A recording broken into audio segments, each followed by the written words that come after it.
আপনি কি আশা করেছেন যে বিরোধী দলের কোনো নেতা বলবে যে এ সরকার সফল এবং তাদের হোমওয়ার্ক ছিল, তারা খুব ভালো করেছে? তাহলে বিরোধী দলের আর কাজ কি?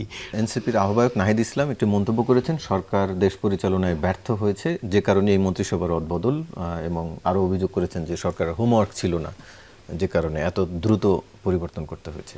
আপনি কি? আমার তো মনে হয় নাহিদ ইসলামের এই কথা নিয়ে আসলে আলোচনার যোগ্য কথাই না। যেটা যেটা হওয়ারই কথা, যে বক্তব্য তার আসারই কথা। আপনি কি আশা করেছেন যে বিরোধী দলের কোনো নেতা বলবে যে এ সরকার সফল এবং তাদের হোমওয়ার্ক ছিল, তারা খুব ভালো করেছে? তাহলে বিরোধী দলের আর কাজ কি? সুতরাং রাজনীতিতে এই সরকারের বেশ কিছু সফলতা আছে, কিছু ব্যর্থতাও আছে।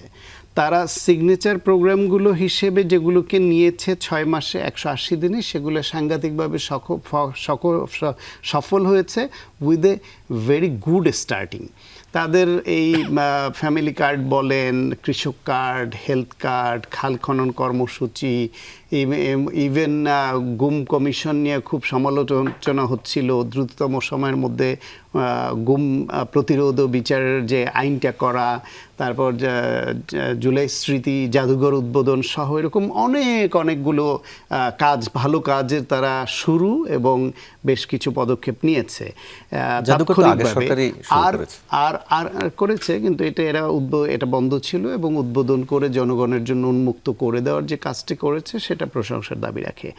পাশাপাশি তাৎক্ষণিকভাবে স্বস্তি দেবার মতো কিছু ক্ষেত্রে, যেমন বিদ্যুৎ, গ্যাস, জ্বালানি, ক্ষেত্রবিশেষে দ্রব্যমূল্য, এইসবে তারা সমালোচিত হচ্ছে এবং তারা মানুষকে স্বস্তি দিতে পারছে না।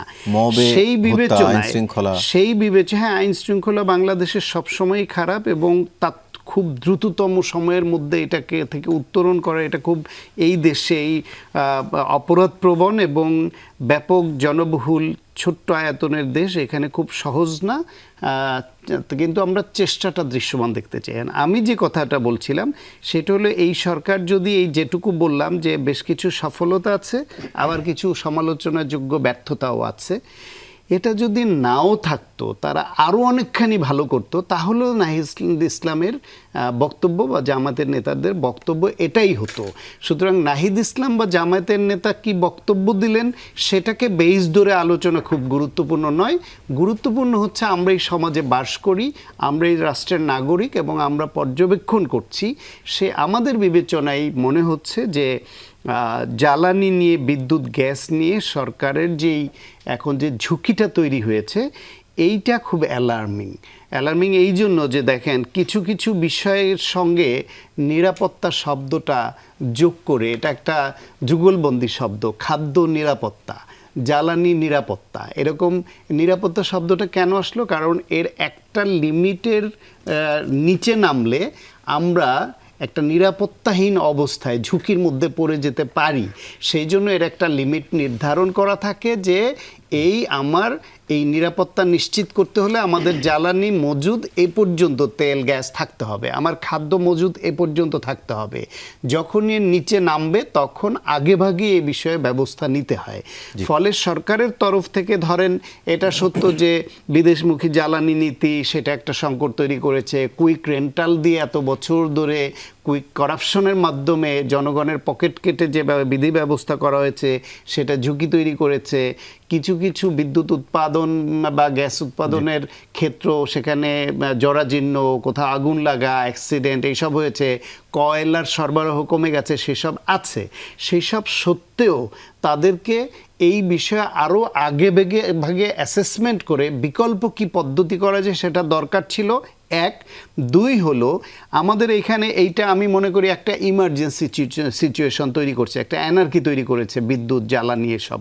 সেই ক্ষেত্রে গ্যাস এবং বিদ্যুৎ নিয়ে আমাদের যখন মিজলস হয়েছে তখন বিভিন্ন জরুরি বার্তা দিয়েছে না সরকার, যখন করোনা এসেছে তখন জরুরি বার্তা ছিল বিভিন্ন স্বাস্থ্যগত বা বিভিন্ন প্রাকৃতিক দুর্যোগে মানুষকে অবহিত করা হয় না।